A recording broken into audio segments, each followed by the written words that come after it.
Día de los Mexicanos es reconocida en todo el mundo por su originalidad. Nuestra cultura está formada por un bagaje megacultural que a lo largo de los siglos nos ha representado con nuestras danzas, música, artesanías, patrimonio cultural de todo tipo y de haber recibido la llegada de diversas culturas de todos los puntos cardinales del planeta. En nuestro programa Ancestros reconoceremos a personas de la sociedad mexicana con el fin de apreciar y respetar la particularidad e individualidad que tenemos para reconocer a los demás, ya que el ser mexicano va más allá del haber nacido en México. Implica reconocer nuestra verdadera identidad y fortalecer lazos fraternales en cada uno de nosotros, honrando a nuestros ancestros y conociendo nuestra historia familiar. Hola amigos, ¿qué tal? Bienvenidos a su programa Ancestros. En esta ocasión nos encontramos en un lugar muy importante para todos nosotros, no solo del noreste de México, sino de México. Esta es la capilla de Mónica Rodríguez, esposa de Miguel de Montemayor, hijo de Diego de Montemayor, a su vez hijo de Alberto del Canto. Es para mí un honor estar aquí con ustedes y con las hermanas Garza Dávila, que han estado preservando este lugar tan importante para todos nosotros. Bienvenidos.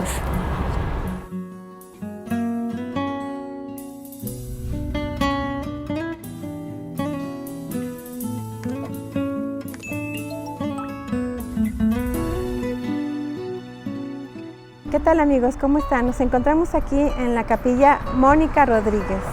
Esta capilla fue construida alrededor de 1661. Es el primer asentamiento de los primeros pobladores de aquí del noreste de México, lo que era el antiguo Nuevo Reino de León. Nos encontramos acompañadas con las hermanas Garza Dávila, Cecilia Lamar Garza Dávila y Elvia Garza Dávila, hijas de Lázaro Garza Ayala y Elvia Dávila de Garza. ¿Qué nos pueden contar ustedes de su historia personal con este lugar? Bueno, pues realmente nosotros aquí crecimos, aquí nacimos, crecimos. La casa de mis papás estaba allá, que era la hacienda original, la hacienda Garza Ayala, y esta era la capilla que estaba aquí. Ya era, bueno, pues era muy antigua y nada más estaba con respeto, no se usaba como capilla ni nada. Y bueno, así crecimos, lo vimos como algo muy normal, era parte de la casa. Era como quien dice, parte de nuestro patio. Sí. Ay, como esto era una hacienda y se le conocía más bien como la hacienda de los Nogales, que ese es un nombre que viene ya de más atrás. Y lógicamente, pues ahorita vemos aquí calles o callejones, pero en aquel entonces eran mucho más angostos, así es que esta era parte del patio de la casa. ¿Y hay alguna tradición que tenía la familia? Me habían comentado que tenían además tradiciones que guardaba la familia de estas familias primeras pobladoras de aquí del noreste. Nuestras tradiciones vienen, las que vivimos nosotros, vienen de nuestros tatarabuelos, bisabuelos, que tenían cierta influencia tejana. Tradiciones como alimentos, tradiciones, también teníamos tradiciones de visitar a los muertos en el Día de Muertos, mucho de amor a la música. Eso es básicamente, no sé si tú tienes. Era como ya sabes, la mujer siempre influye mucho. Entonces, a pesar de que nuestro tatarabuelo, que fue quien nació aquí, él se casó con una tejana, mexicana, pero ya viviendo en Texas. Entonces ya eran costumbres un poquito americanizadas. Entonces se festejaba el Día de Dar Gracias, ¿verdad? Además de la Navidad, y siempre era el pavo, y la receta del pavo con el relleno era más bien un pavo, una receta muy americanizada, que viene siendo la receta de pan, que por cierto la tienen que probar porque no tiene nada que ver con la que todos imaginan como la de Lubis. Esta es otra cosa muy diferente. Y aparte, como dice Cecilia, pues había música todos los días, había mucha tradición. Sabes que como tanto mi papá como mi tatarabuelo fueron militares o estudiaron, mi papá no fue militar, pero estudió en el Colegio Militar de la Ciudad de México, pues entonces había costumbres, por ejemplo, que papá en la mañana, ya sabes, nos despertaba con la corneta y a levantarse todos, entonces había esa disciplina, ¿no? Y Y ustedes como familiares que han resguardado este lugar, ¿alguna historia que hayan recordado que decían, no sé? Pues básicamente la historia que sabemos es que esta capilla se construyó como en 1660-61. La construyó la señora, era el matrimonio de Mónica Rodríguez y Miguel de Montemayor. Él era nieto de Diego de Montemayor. Y a la vez nieto de Alberto del Canto. Así es. Portugués. Sí, así es. La historia que dice que españoles somos muy portugueses aquí. Exactamente, también. Porque casi todos, digo no todos, pero en Nuevo León llegamos a Alberto del Canto o a los Garza. Y bueno, ellos les pidieron como encomienda construir una capilla para evangelizar a los indígenas que estaban por aquí. Y así lo hicieron, la construyeron. Muchos años después, esta capilla, estas tierras pasaron a ser de mi tatarabuelo, el general Lázaro Garza Ayala, y aquí vivió él. Y era su casa de campo, era la hacienda. Él vivía en Monterrey, en la calle Basolo, pero aquí era su hacienda donde venía todos los fines de semana. Y bueno, nos tocó, de mi tatarabuelo, tocó que nosotros viviéramos en ella, aquí. Y yo me pregunto, ¿por qué no lo habrá el Estado preservado? ¿Por qué no se ha preocupado el Estado? ¿Ustedes por...? Mira, yo creo que porque realmente el verdadero origen que ahora se sabe de la capilla fue labor de esos historiadores que lo hacen por amor al arte, ¿verdad? Número uno. Y tratar de convencer a las autoridades del valor de una joya como estas es bien difícil. Es más, son temas que a veces hasta tratan de hacerlo tema político cuando no es político. Pues sí. Aquí están las raíces de la mayoría de la gente del estado del norte de México. Es el primer asentamiento. O sea, sí. Esto es algo muy importante. Sí. Hay que agradecer, o sea, mucha de la información que tenemos nosotros de la capilla no es por familia, Yuritsi, es por la labor de los historiadores y eso lo tenemos que reconocer, y se los tenemos que agradecer. De alguna manera, porque en la familia nos han inculcado mucho conservar las cosas, como todavía conservamos la casa del general Lázaro Garza Ayala en Abasolo, que es en la parte de atrás de la catedral. Y a lo mejor somos muy románticos en ese aspecto, pero también eso es lo que nos inculcaron. Sí, a mí me extraña que aquí en Nuevo León la gente somos muy, como dices, tradicionalistas de nuestro origen, y esto que es tan importante, no se ha preocupado el Estado Pero ¿verdad? mira, es que, a ver, todo este tema y todo este movimiento de hacernos españoles, que gracias a que España abrió esta oportunidad, pues yo creo que nadie sabíamos todo lo que ahora sabemos. ¿Verdad? Para todos la mayoría de nosotros hemos aprendido algo bien interesante y yo creo que es el momento en que le demos valor y ojalá que de veras, yo te aseguro que en el momento en que la gente se dé cuenta de la existencia de la capilla, que muy poca gente la conoce y muy poca gente sabe qué tan antigua es, le va a dar el valor que se merece. Como quiera, yo creo que es importante recalcar que el municipio de San Pedro ya tomó cartas en el asunto y la van a restaurar. Sí, escuché una noticia. Sí, entonces vamos, esto ya se recupera y se restaura. Qué padre. Pues. Yo estoy segura que esto que está haciendo el municipio es algo que no nada más a la gente de San Pedro, porque pues está aquí en San Pedro, sino a la gente de todo el estado le va a dar mucho gusto y van a querer venir a conocerlo. No, pues es todo Tamaulipas, Texas, parte de Coahuila, ¿verdad? Que somos donde estas familias se estuvieron moviendo. Pues a mí me gustaría también saber más acerca de su historia familiar, que pues es una de las familias más bonitas, ¿verdad? Yo considero de acá. Sí, con todas pues sus líneas, que me tocó también su genealogía. Entonces estas líneas de los Garza, del Canto de aquí, ¿verdad? De los Rodríguez de Montemayor. tú te llamas Cecilia Lamar, dices por... Cecilia Lamar. Perdón. El segundo nombre, mi abuelo paterno insistió mucho a mis papás que me lo pusieran.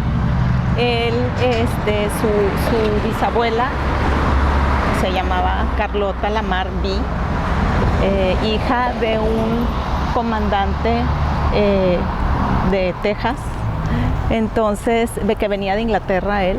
Entonces, el Lamar viene de ahí, de mi tatarabuela. Qué bonito, se escucha bien bonito, ¿verdad? Cuando me tocó ver tu nombre, dije, qué bonito nombre. Sí, incluso tengo una prima que también lo lleva, porque mi abuelito se lo quería poner a todas.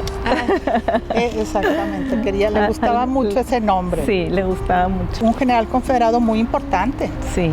Y de hecho, pues yo para muestra un botón, porque tenemos registros a mano muy antiguos donde hablaban de Carlota diciendo que era una mujer muy hermosa. Sí. Sí, se repite la historia. Guapa. No, pues sí, qué padre. Ellas no tienen relación con la familia de Lázaro Garza Ayala. Es una historia muy bonita. Muy bonita y al mismo tiempo enredada, sí, ¿verdad? Sí, porque muy primos enredada. Se casaban con primos. Bueno, entonces, eso pasaba mucho en la familia. Sí. Exacto, mira, para empezar, el general Lázaro Garza Ayala no se apellidaba Garza Ayala. Se apellidaba Rodríguez, sí, que es muy de aquí, también los Rodríguez. Es familiar de ellos. Exactamente. Y pues era una familia numerosa y había muchas carencias. Entonces, precisamente el párroco, que se llamaba Antonio Garza Ayala, dijo, bueno, que me ayude como capellano, digo, la capellanía, que me ayude y yo le voy a dar educación. Entonces fue una especie de adoptarlo, pues como si lo hubiera adoptado, que no fue el único, ayudó a otros más. Y entonces así fue como en algún momento, no sabemos, ustedes nos ayudarán para saber en qué momento y por qué fue, dejó el apellido Rodríguez y se puso el apellido del párroco. Entonces se convirtió, era Lázaro Rodríguez y se convirtió en Lázaro Garza Ayala. Okay. Así es realmente la historia. Y gracias a ese párroco, él pudo ir a Monterrey, porque era ir a Monterrey a estudiar, aquí no había nada. Uh-huh. No había absolutamente ningún lugar donde estudiar. Entonces se iba a Monterrey a estudiar y luego él mismo le ayudó para que se fuera a estudiar en la escuela militar en la Ciudad de México, y ahí él estudió abogado, leyes, y se convirtió en abogado, un abogado que por cierto era magnífico para escribir, magnífico, extraordinario, y fue aparte muy exitoso en su carrera militar, que llegó a ser general. Llegó a ser el secretario del general Ignacio Zaragoza. Sí, qué tal. Y entre muchas otras cosas, él participó en la batalla de Puebla. Uh-huh. Y también una de las cosas que nos sentimos muy orgullosos es que a él le tocó dar parte al presidente Benito Juárez acerca, pues, de haber ganado la batalla. Imagínate qué emoción. Y erróneamente se le atribuye esta frase a Ignacio Zaragoza, pero la realidad es que es del general Lázaro Garza Ayala, cuando empieza su parte diciendo: las armas nacionales se han cubierto de gloria. Qué bonito. Qué bonito. Y si ustedes recuerdan, con mucha frecuencia los presidentes o en eventos repiten esta frase. Siempre se le atribuyen a Zaragoza. Sí. Bueno, yo creo que son de las cosas que mucha gente en Nuevo León no sabe. Son de las cosas que ojalá hubiera historiadores y otro tipo de personas que hicieran de veras una lucha para recuperar y para poner la historia en su lugar, ¿no? Por eso es lo que estamos haciendo en Ancestros, invitando a las familias que cuenten la historia de su familia, que son parte de la historia importante, ¿verdad? Porque, digo, tenemos muchos, como tú comentabas, las familias se casaron entre los mismos, porque esa era su encomienda, casarse entre los nuestros, para preservar el patrimonio. Para preservar el patrimonio, pero también el origen, porque estas familias eran sefarditas. Sí. Entonces guardaban el linaje de alguna manera. Para ellos era muy importante, no solo lo económico, pero también lo familiar. Y aquí somos, aquí en Nuevo León, bueno, todo el noreste, ¿verdad? Muy pues apegados a las familias, a nuestras raíces. Bueno, ustedes como muestra, ¿verdad? Un botón de su familia tan bonita. Y a mí me ha encantado su genealogía desde que la conocí. Yo no he dejado de sorprenderme de todo lo bonito. Gracias. ¿Y una otra cosa característica de su familia que ustedes quisieran comentar? Siempre hubo ese como agradecimiento y ese amor a la gente y ese ayudar. Era algo, no sé, que se respiraba, pues. Se tenía como esta era una hacienda, entonces pues era una extensión bastante grande. Entonces había que tener más gente que ayudara a trabajar, ¿no? Y se procuraba, por ejemplo, de hecho en la parte de atrás de la capilla, ahí vivía el jardinero con su familia y le daba dónde vivir. Teníamos aquí en la esquina de Capellanía y Juárez, estaban las vacas, que tomábamos leche de vaca de veras, no de la de ahorita. Bronca. Y ahí tenía las vacas y ahí le puso la casita también para él y para su familia, que tenía muchísimos hijos también, por cierto. El que ordeñaba las vacas, no nos vamos a olvidar nunca, era Teodulo y Abdón, de toda la vida. Y siempre les ayudó para que los niños se fueran a la escuela, para que tuvieran ropa, no nada más era el sueldo. Y así te puedo ir diciendo, acá abajo vivía Mingo, más abajo Poncho, que era el velador, y así les tenía dónde vivir. Entonces, aparte de su sueldo, tenían en dónde estar viviendo. Sí.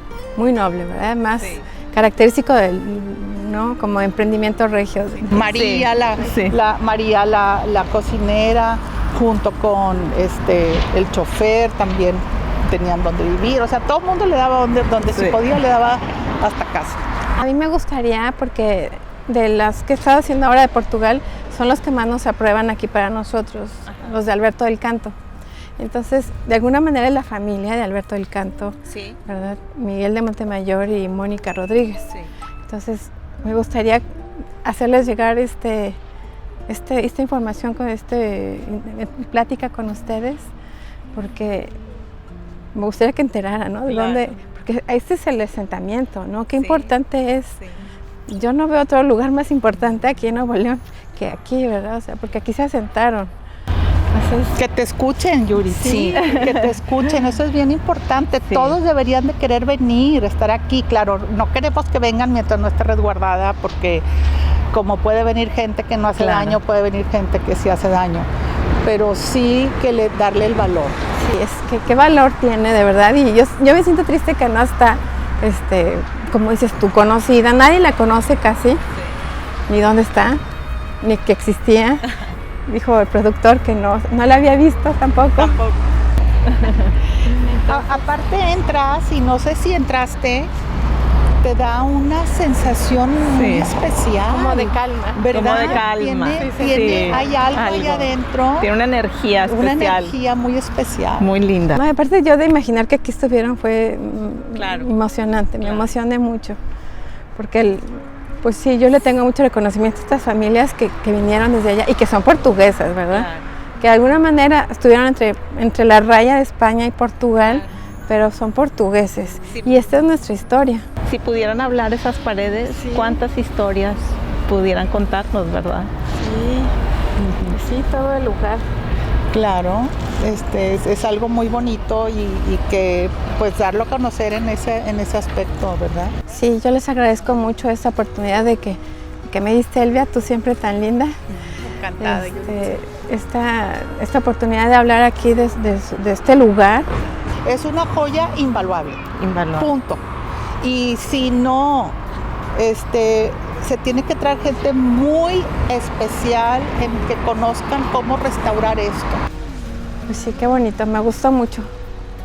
¿Alguna otra cosa que quieran comentar? Pues nada, felicitarte a ti, Yuritsi, por toda esa labor y gracias porque investigación. Gracias a tu investigación, pues nosotros también encontramos muchas cosas que no sabíamos, ¿no? Claro. que no sabíamos. Así es que de veras que tu labor es maravillosa y yo estoy segura que mucha gente también piensa igual que nosotros. Pues muchas gracias por haber estado aquí con nosotros. Qué honor y no tengo más palabras para decirles muchas gracias por esta oportunidad. Gracias a ti, Yuridia. Gracias a ti, que Dios te bendiga. Gracias. Gracias a la familia Garza Dávila por habernos permitido estar aquí en este lugar donde fue el primer asentamiento de los primeros pobladores de aquí del noreste de México. Qué importante lugar y qué labor tan importante de esta familia Garza Dávila. Muchas gracias por acompañarnos. La promulgación de la ley para el retorno sefardí, que es una ley de reparación histórica que la promulgó España, el gobierno de España en el 2015, nos ha dado la oportunidad de darnos cuenta de patrimonio tan importante que tenemos en México que hay que rescatar. Agradecemos mucho al alcalde de aquí de San Pedro, Miguel Treviño, y a todo su equipo por darle la importancia a este lugar en su rescate y restauración. Esperemos que se logre concretar este apoyo para que todos podamos disfrutar de este lugar tan importante con valor cultural e histórico para todo Nuevo León, México e inclusive el mundo. Los ancestros, esas manos que sostienen, son los ancestros, esas huellas que el tiempo guardó, son los ancestros, esos mensajes escritos en la historia